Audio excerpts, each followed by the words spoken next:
더불어민주당 부천 원미갑 출신의 김경엽 의원입니다. 외교부 장관님, 한일 군사정보보호협정 논의 재개가 공식적으로 10월 27일 날 개최된 NSC에서 결정된 것이다, 이렇게 얘기하는데 맞습니까? 그렇게 생각하시면 되겠습니다. 네. 그러면은 외교부는 27일 NSC에서 이 문제, 협상 재개 문제가 논의될 것이라는 것을 언제쯤 알았습니까? 이 협상 재개가 논의된다는 그 자체는 그날 이제 토의가 되면서 결정이 된 겁니다만은 금년 초에 이제 4차 핵실험이 있고 나서 정부 내에서는 다양한 그런 계기에 또 다양한 레벨에서 이러한 군사정보보호협정의 필요성에 대해서 많은 그런 이제 그 기대와 또 그런 이제 문제 제기들이 있어 왔습니다. 그래서 그것이 9월 9일 날 이제 5차 핵실험이 이제 발생하면서 더욱더 이제 가속화됐다, 이렇게 이제 말씀을 드립니다. 아니, 27일 날 NSC에서 이 문제를 협상 재개 문제가 본격적으로 거론이 될 것이다라는 걸 외교부가 언제쯤 아셨냐, 이런.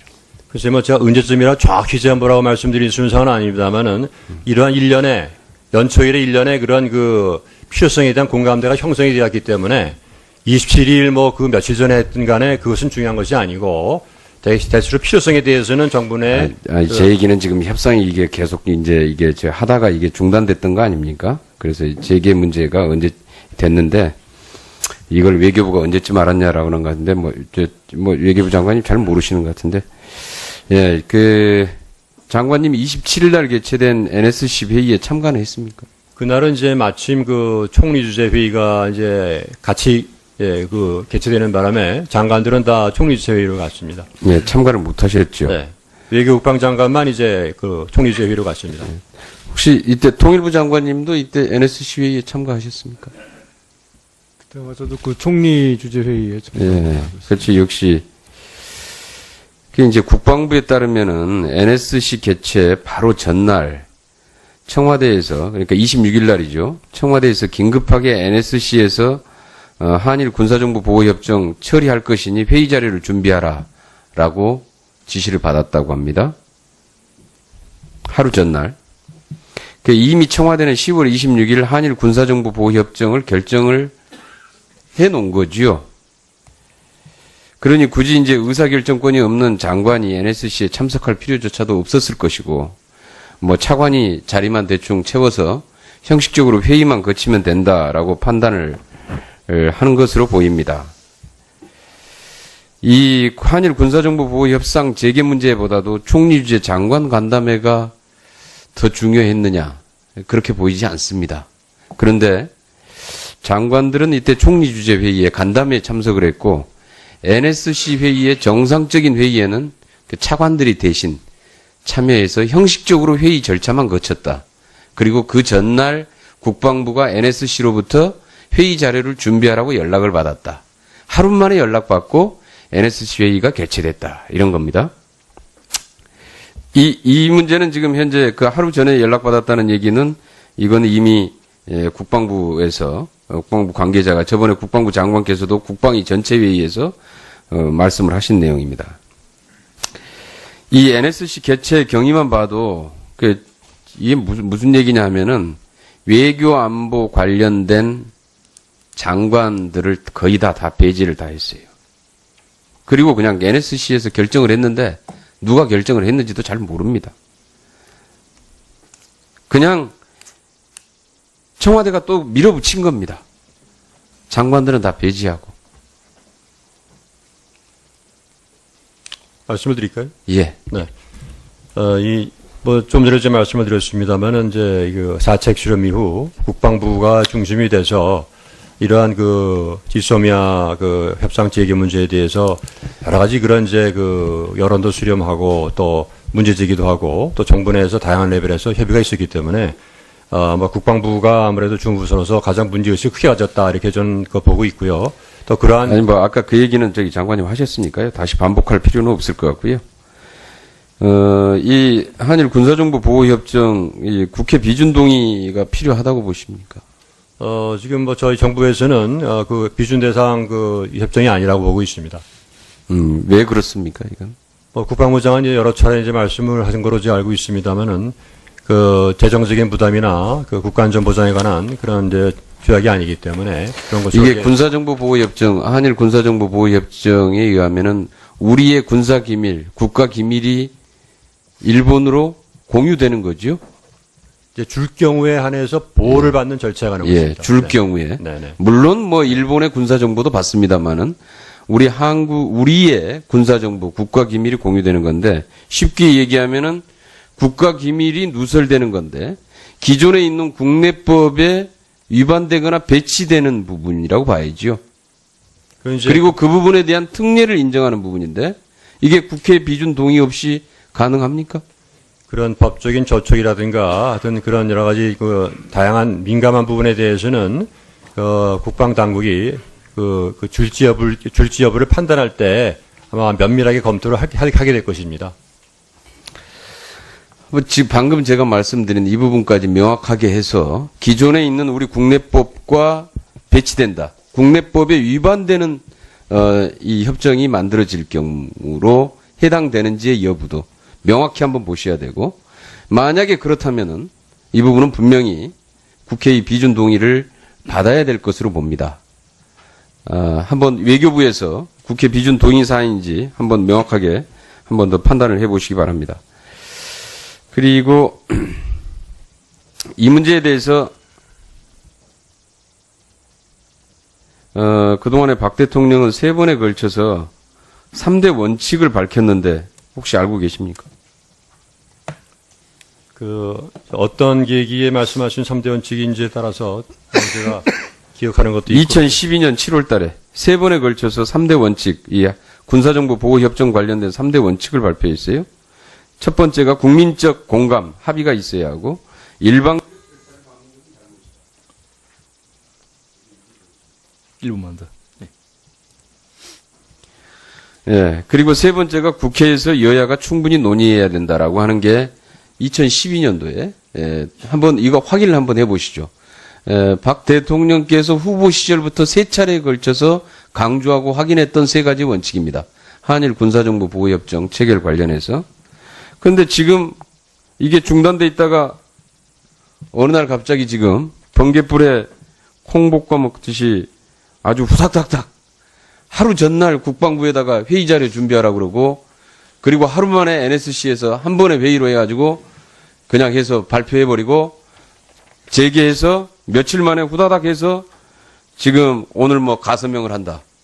정말 번갯불입니다.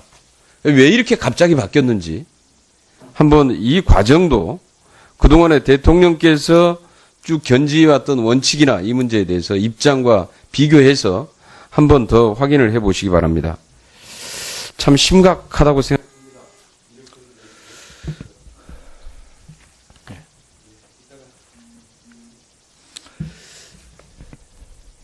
네. 김경희 의원님 수고하셨습니다. 다음은 이태규 의원님 질의해 주시기 바랍니다. 네, 국민의당 이태규 의원입니다. 저는 이제 박근혜 대통령의 어떤 외교적 리더십 부분에 대해서 조금 질문을 좀 드려볼까 합니다. 지난 토요일 12일 날 장관님께서 혹시 광화문 광장에 가셨습니까? 저는 제 일이 있기 때문에 이제 오후 일찍에는 이제 사무실 일을 하고 있었습니다만은 집회가 있을 시점에서는 제가 그쪽에 있지 않았습니다. TV로 상황은 이렇게 지켜보셨습니까? 대체는 봤습니다. 네. 토요일 광화문 광장에서 대한민국 국민들은 100만 명 이상이 모여서 박근혜 대통령을 실질적으로 탄핵시켰다고 생각합니다. 저는. 제가 왜 이런 말씀을 드리냐면 가뜩이나 어렵고 전략적 판단이 중요한 외교 안보 환경 속에서 트럼프 후보의 대통령 당선으로서 불확실성이 매우 커졌습니다. 한 나라의 외교력은 그 국가가 갖고 있는 군사력, 경제력 등 국력도 중요하고 그 나라의 중요한 만큼 또 그 나라의 정치적 안정도 굉장히 중요하다고 생각합니다.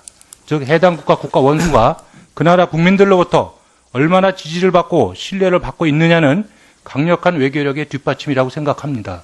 저는 그렇게 생각하는데 혹시 장관님은 여기에 대해서 어떻게 생각하십니까?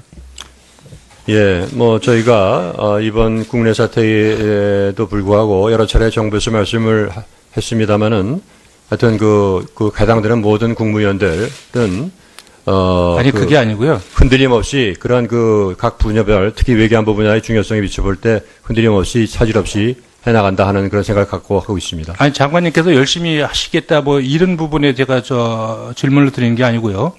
우리나라 대통령이 국민들로부터 지지도가 바닥이면 저는 미국이든 일본이든 상황을 악용해서 자국에 유리한 것만 저는 관철시키려고 할 거라고 생각을 합니다. 그건 또 우리나라도 마찬가지라고 생각이 들고요. 이것이 국제사회의 냉정한 이익 추구와 이익 추구를 위한 질서, 이런 질서에서는 외교부가 더 잘 아실 거라고 생각이 들고요. 그래서 하물며 우리나라 대통령 지지도가 5% 수준이고 절대 다수의 국민들로부터 그 퇴진 요구를 받고 있는 상황에서 대통령이 어떻게 외교 안보를 주의할 수 있고 당당하게 정상회담에 나설 수 있겠는가, 이런 부분에 대해서 제가 의구심을 갖고 말씀을 드리는 겁니다. 지금 박근혜 대통령께서 외교 안보 전략을 주의하고 외교 안보의 중요한 책무를 정상적으로 수행할 수 있다고 생각하십니까? 현재 그 에이펙 참석하시지 못하시는 것 빼놓고는 현재 그 여러 가지 그동안에 있었던 일정들을 다 처리하고 계십니다. 지금 이제 당장 중요하게 오늘 전체 회의가 소집된 이유도 결국은 미국 대선 결과에 따른 한미 관계의 어떤 미래나 어떤 또 변화 가능성의 부분에 대해서 그거를 좀 진지하게 중지를 모아보자고 오늘 회의도 소집된 거 아니겠습니까? 가령 아베 총리 같은 경우는 내년 1월 17일 날인가요? 정상회담을 갖기로 했죠. 만약에 우리 정부 입장에서 그 한미 정상회담이 필요하다면 현재 박근혜 대통령께서 한미 정상회담에 나설 수 있는 여건이 되는가? 그런 리더십이 확보되겠는가? 이 부분에 대해서 어떻게 판단하시냐? 이걸 제가 여쭤보고 있는 겁니다. 네, 지금 이제 아까 모두 발언에서 제가 길게 말씀드렸습니다만은 지금 트럼프 당선자의 인수팀과 그 단계별로 굉장히 긴밀한 얘기를 하고 있고, 이번에 그 정상간의 통화도 그동안에 저희가 소통했던 그런 결과로서 이제 나온 것이라고 제가 말씀을 드릴 수가 있습니다. 특히 이제 앞으로 인수위팀이나 새로운 내각에 들어갈 가능성이 많은 분들하고 그동안에 이제 축적한 그런 이제 신뢰관계라든가 또 주미대사관 또 본부의 그런 노력을 통해서 이러한 한미동맹 관계에 차질이 없도록 앞으로도 계속 많은 노력을 할 겁니다. 아니, 그건 열심히 하시는 거고요. 네. 다만, 우리를 상대하는 해당 국가가 대한민국의 정부, 정부의 신뢰, 이런 부분을 어떻게 바라보느냐에 따라서 대한민국을 대하는 태도가 달라지지 않겠습니까? 지금 대한민국 국민들은 대통령이 최순실에게 조종당하고 꼭두가시 노릇을 해왔다고 생각을 하고 있습니다. 그리고 엊그저께 본회의에서 나왔지만 뉴욕타임스 만평 보셨죠? 네. 예? 우리 대통령의 뇌 속에 최순실이 들어가서 조종하는 그런 만평을 외국의 언론이 버젓이 그려대고 그것이 대대적으로 보도되고 있습니다. 정말 국민으로서 굉장히 불안을 떠나서 수치스러운 일이죠. 그뿐만이 아니죠. 제가 해외 언론이 전부 다 지금 대한민국을 지금 조롱하고 있지 않습니까? 일본 같은 경우 전대미문의 불상사다. AP통신 같은 경우는 개똥과 한국의 라스푸틴과 프라다구도 이런 식으로 조롱하고 있지 않습니까? 예? 중국 같은 경우는 컬트 종교 지도자가 국정에 개입했다. 이런 표현도 쓰고 있습니다. 오죽하면 북한도 현대판 수렴청정이고 특종 정치만 하다. 이렇게 비꼬고 있습니다. 이렇게 조소당하고 비웃음을 사고 있는 이 대통령의 리더십을 가지고 현재 급변하고 있는 외교 환경에 능동적으로 우리가 주도적으로 대처할 수 있겠는가? 이 부분이 걱정이 되는데 이 부분에서 장관님은 아무 걱정이 없으세요? 그냥 실무적으로 이제까지의 네트워크를 잘 활용해서 열심히 하고 있다. 이것만 가지고 한국의 외교 문제, 안보 문제가 다 해결이 되겠습니까? 네, 국내적으로 여러 가지 그런 어려움이 이제 있는 것은 저희도 다 아주 엄중하게 인식하고 있습니다.